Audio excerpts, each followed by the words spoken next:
আসসালামু আলাইকুম। স্বাগতম সবাইকে ডিশান ডায়েরি উইথ ওবাদাস ফ্যামিলি ব্লগে। আশা করছি সবাই ভালো আছেন। আলহামদুলিল্লাহ আমরাও ভালো আছি। ভিডিওটি আপলোড করার ছিল রাতে, বাট আমি এডিট করতে পারিনি, ভয়েস দিতে পারিনি।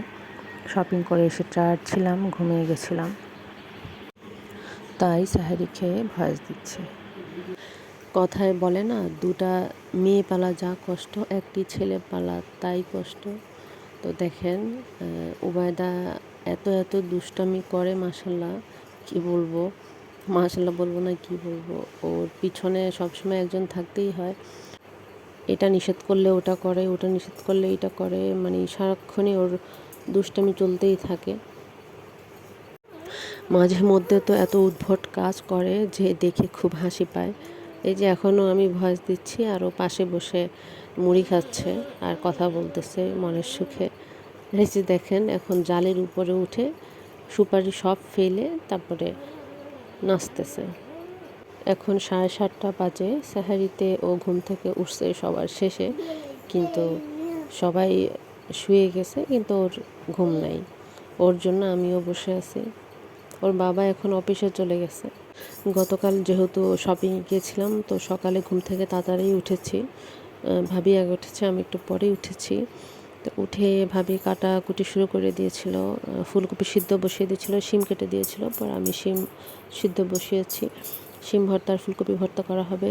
আর আলুর চপের জন্য আলু আর এই যে মিষ্টি আলু, এটাকে কেশরও বলে কেউ কেউ, সিদ্ধ দিয়ে তারপরে এই যে আমার শাশুড়ি মা হাত দিয়ে চটকে ভর্তা বানিয়ে নিল। আমাদের বাসায় আপু আর তাসলিমা, মানে আমার ননসের মেয়ে আসবে। তো রাতে খেয়ে আবার চলে যাবে। আপু সহই আমরা আসলে শপিংয়ে যাব। তো এদিকে ভাবি পাবদা মাছ, ইলিশ মাছ, মুরগি রান্না করে নিয়েছে। আমাদের আসতে আসতে যেহেতু লেট হতে পারে, তো ভাবি এদিকে ভাজা পোড়া বসিয়ে দিয়েছে। ফালুদা এনেছিল আব্বা, ফালুদাও রান্না করে নিয়েছে। আর আমি এদিকে শরবত বানানো, চিরা ধোয়া, খেজুর ধোয়া, এক্সট্রা যে কাজগুলো ছিল এগুলো করে নিয়েছি। তারপরে বাবুকে ঘুম পাড়িয়ে আমি গোসল করে নামাজ পড়ে নিয়েছি। দুপুর 1টার মধ্যে আমাদের রাতের সেহরির, সন্ধ্যার সব খাবার দাবার রেডি।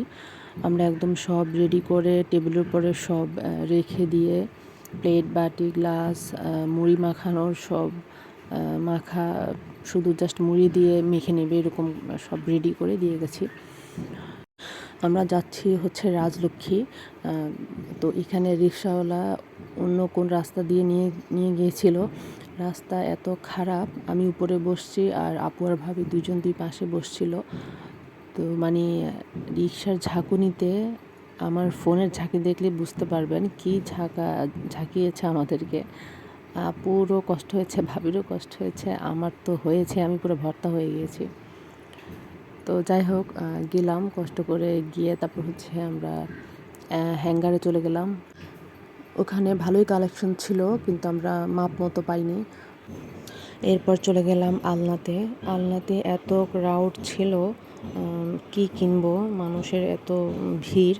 তো ওইখানেও দেখেছি, কিন্তু ভালো লাগেনি। ওখান থেকে চলে গিয়েছি ট্রেন্ডসে, ওইখান থেকে কিছু কিনেছি। তারপরে ফড়িংয়ে গিয়ে পছন্দ হয়েছে, কিন্তু ওইখানে সাইজ পাইনি। ফড়িংয়ে হচ্ছে সাইজ পাবেন, বাট কালার একটাই, কালার দিতে পারবে না ওরা। তো ওখান অনেক একটা জামা অনেক পছন্দ হয়েছিল, কিন্তু কিনতে পারিনি। কালার অনেক পছন্দ হয়েছিল, কিন্তু সাইজ কোনোভাবেই মিলাতে পারিনি। দেন আমরা চলে গিয়েছি ডিরেক্ট রিক্সা নিয়ে পলওয়েলে। ওখানে যেতে যেতে 5:30টার মতো বেজে গিয়েছে। তো ওখান থেকে আমার শ্বশুর বলেছিল বারবারই যে ইফতারের আগেই যেন ফিরি, কিন্তু আর ফিরতে পারিনি। আমাদের একটা ড্রেস এখনও কেনা হয়নি।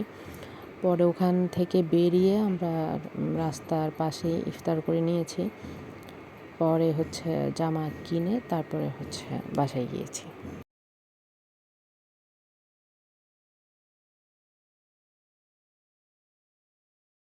শপিং শেষ করে বাসায় এসে হালকা পাতলা কিছু খেয়েছি, তারপর ঠান্ডা ঠান্ডা ফালুদা খেয়ে নিচ্ছি।